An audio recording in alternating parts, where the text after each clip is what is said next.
Hey y'all, I wanted to do a video and talk about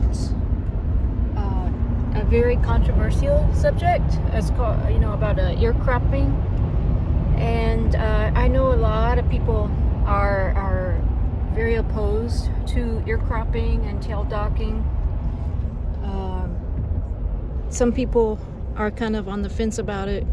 I think fewer people are like that, but I think most people are either for it or against it. And so I want to talk about why some people choose to do it and what my take on it is.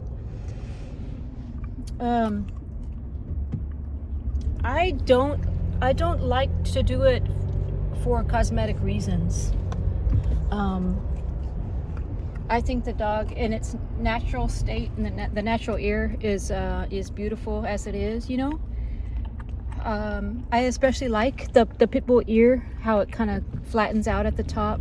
I think it looks good, and I do like the natural ear. I also like the natural ear on the Cane Corso. So for my reason behind cropping is not for cosmetic purposes. I just wanted to make that very clear, that is not the reason I do it.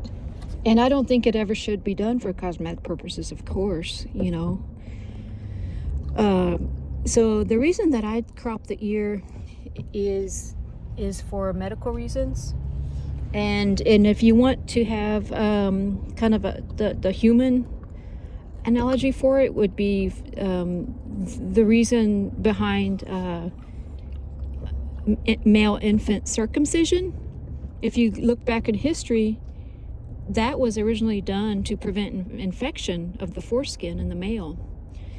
And while it's not necessary today, I mean, you have uncircumcised males, and forgive me if I'm talking frankly, I'm a medical professional as well, so I could talk freely about these things. And so sorry if it bothers anybody, if there's too much detail, medically, but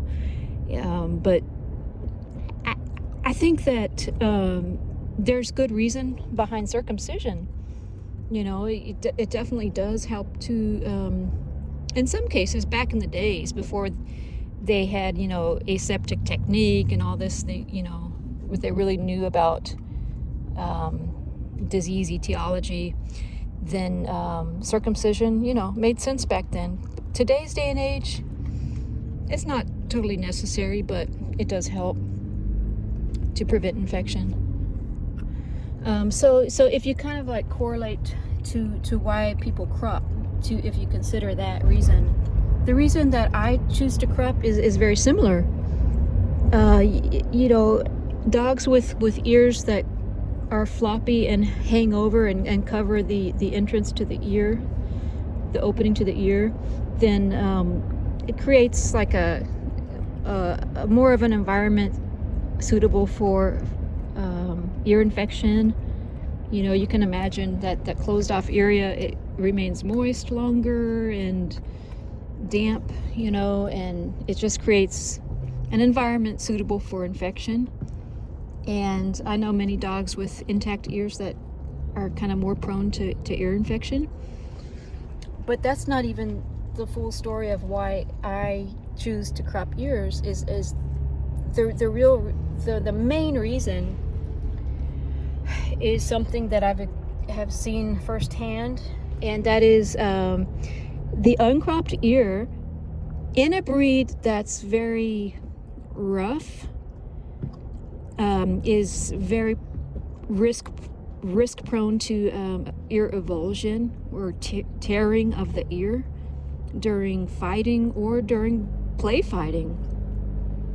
As many of y'all know, my Corso pack plays extremely rough and often will draw blood just by accident, just in the process of play fighting or sparring. That's how rough that they play. And that's just their nature. And it's not usually very serious, but one time I almost had to take Dolce in for stitches because Ozzy was playing so rough with her that she sustained a pretty deep laceration on her side. And that was just accidental. It wasn't intentional on his part. So similarly, the ear is the number one place that a dog goes for to attack. And I've told I've given this example before. One of my dogs tore the ear nearly clean off of a goat. And that's because the ear was the first thing that the dog went for, because it's just kind of hanging out. It's easy to grab, and they're going to go someplace near the face. And that goat had to have surgery, you know, to sew the ear back on. Pretty much, it was just dangling by a thread. And so, because I know how susceptible my dogs in particular are to that, I choose to have it done in a very controlled manner, surgically, under anesthesia. Under anesthesia, where the dog can have antibiotics and pain medication. So it's a very low discomfort, and honestly, it only takes about 3 weeks to heal completely. And so it's a very quick heal time. It's a very quick procedure done under mild sedation, really, under anesthesia, so they don't feel pain during the procedure.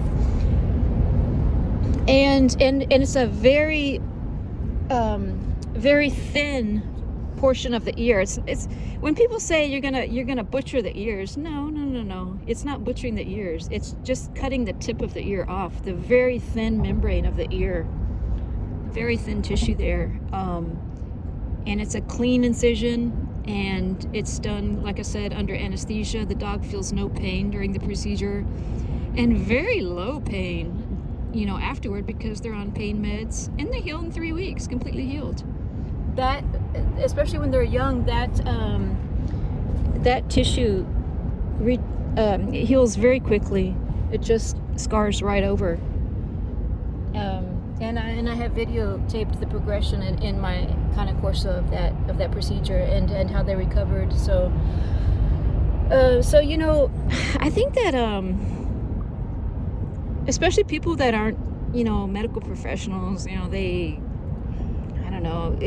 I find that also, especially people that tend to put their emotions on dogs and, you know, anthropomorphize, you know, and all that, you know, they are usually the ones that are like vehemently against ear cropping,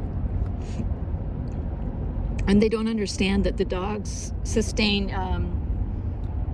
sustains more pain from injuries during play fighting than they do from the ear crop.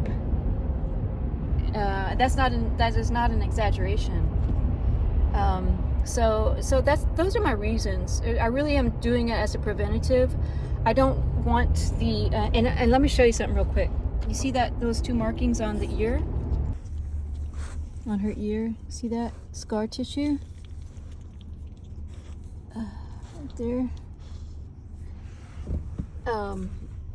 There you go. See that? Give it, baby girl. Yeah. So that's scar tissue. Because the ear is just, you know, that's where it gets bitten, and that's where, like I said, that's the first place that the dog is going to go to grab a hold of. So she's already sustained injury there. You know what I'm saying?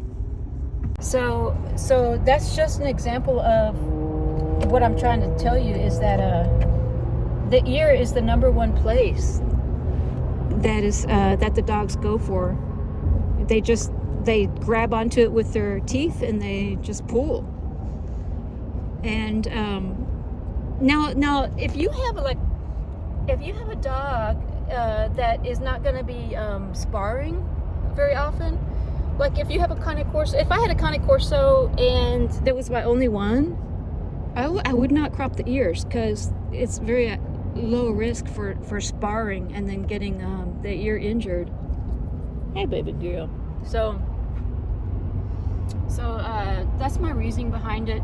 Like I said, I work in the medical field. I understand the anesthesia aspect of it, the healing. I study disease, you know.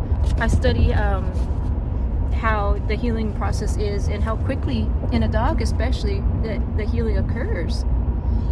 Dogs were made to, and this is true for Cane Corso, because they're so prone, you know, evolutionarily speaking, to injury. They have a higher pain threshold than humans do. So,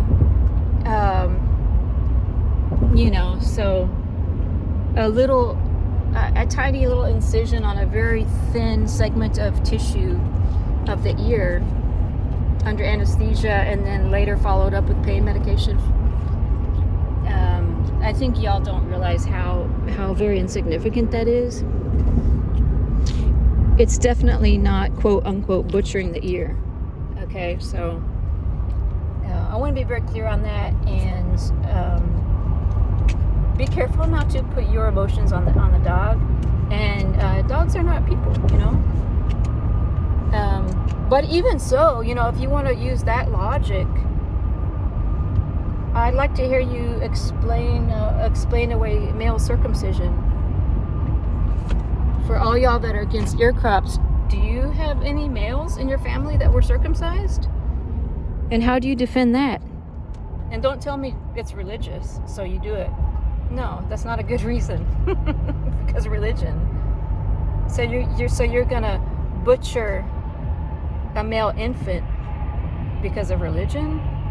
So yeah, like I said, I respect y'all's opinion.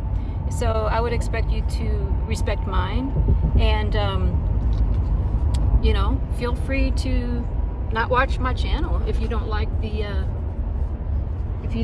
idea of me cropping my dog's ears for medical reasons. But anyway, yeah, I just wanted to cover that because I know a lot of people are pretty passionate about that, and I am too. I don't want to have to take my dog into the emergency room for an ear that's kind of dangling from a thread that got ripped off. Okay? So anyway, I hope y'all having a good day, and I'll talk to you guys later.